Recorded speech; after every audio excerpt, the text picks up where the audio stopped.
What's up, everybody? If this is your first time coming to my channel, welcome. I'm John Wall, top rated life coach and relationship counselor. And today we're going to be talking about dating with an age gap. How old? It's too old. Some of you might say, it doesn't matter. Love is love. If you're 85 and I'm 42, it is what it is. We can do what we do. But, and look, I'm not going to stand in the way of anybody's happiness. But I'm a realist. And when I'm looking to solve people's problems, because obviously that's what I'm doing when it comes to counseling and coaching, and I'm helping them avoid problems, I'm looking at things as they are. Typically with clients that I deal with, the average age gap is between about 1 and 7 years. That's what I'm used to seeing. But in the years I've been doing this, obviously I've seen bigger gaps than that. We might ask, how big of an age gap would you say is too big? Like, at what point is it an issue? And I wouldn't necessarily say, okay, this specific number means you're gonna have problems. I wouldn't say it like that. But I will say, in my experience, if we're dealing with people between the ages of 20 and 40, once you pass that 8-year mark, or actually the 7-year mark, once you pass that 7-year mark in terms of age gap, so that means, okay, you're 20 and the other person you're with is 28, so you're 8 years apart. Once you pass that, I've seen a much higher rate of issues. It's like a higher likelihood. I'm not surprised when they're coming to me, with the issues they're coming to me with. It's just when you have that much of an age gap, there's a couple things to consider. For one, the fact that when you're coming up on a decade, think about, how we talk about generations and ourselves.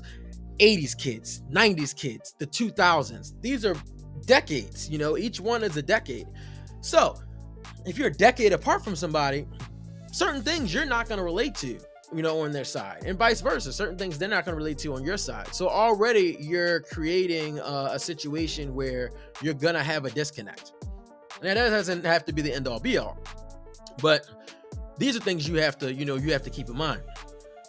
Also, when it comes to things like upbringing, work ethic, life, like life goals, whether you want kids or not, like your idea of a family, these things change, generation to generation.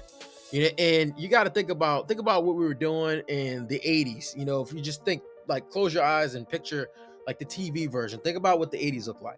Think about what the 90s look like. Think about what the 2000s look like. Things change, pretty significantly, like every decade. So if you're not keeping that in mind when you're looking at dating someone that's 10, 15 years older than you, you're setting yourself up for problems, for arguments or for disagreements that don't need to be, simply because you may be going a little too outside of your range in terms of what you're doing. I'm going to give you more of a specific example in terms of what could potentially happen on the downside of dating with a huge age gap. Let's say that you got a man who's 45, right? He's dating a chick that's 20. It's 25-year age gap. You might think, oh my God, John, that's crazy. You'd be surprised. A man who's 45, right, is going to be born. I'm good at math, but I don't feel like doing it. A man who's 45, it's 2024. That means he was born in 1979. The 20-year-old is born in 2004. The upbringing of someone is 79. The family values that were instilled in children back then are far different than what are being instilled in children now. What was on TV was different. What was in the movie theaters was different. What was happening in politics was different. Yes, there's always going to be similarities, but things were drastically different. We didn't have these.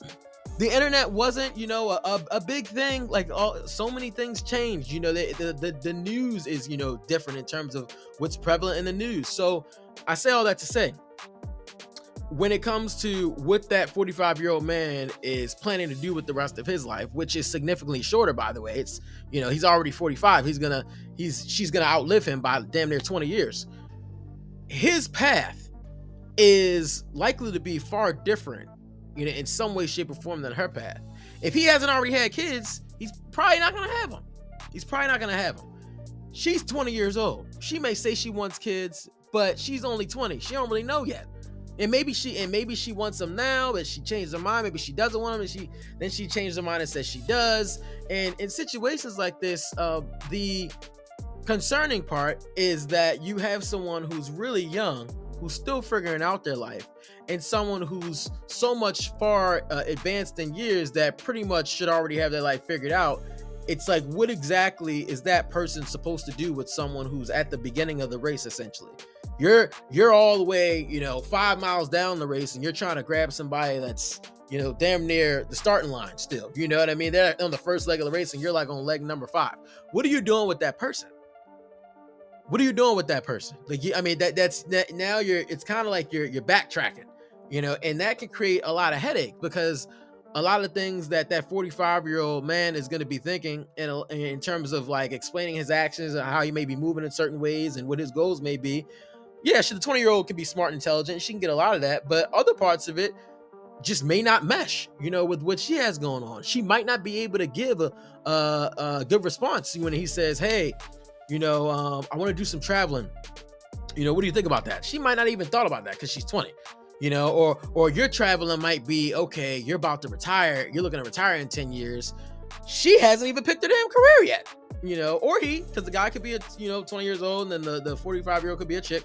But, those are things that it's really unnecessary for you to date with massive age gaps.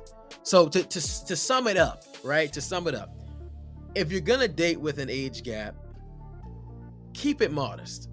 Keep it modest. I really wouldn't recommend going past 10 years, like ever. There's always exceptions, but if you're 40 and under, don't go past the 10-year mark. And even that is stretching it. I would say keep it 7 and under. You avoid a lot less issues and dilemmas in your relationship when you do that. And I'm all about being proactive.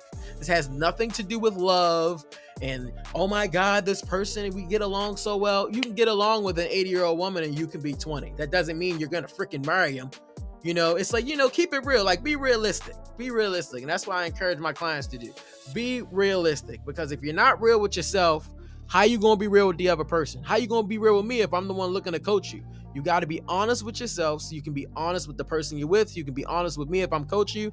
And so, you can actually make a plan that makes sense, because without the honest and sincere approach, and you looking at things as they are and being as realistic as you reasonably can, whatever plan you think you're making, it ain't gonna work out because you're not looking at things as they are, So as always, if you got questions, you need help, or just assistance working through some things, in your relationship, but just, in your personal life, consultation call is always free.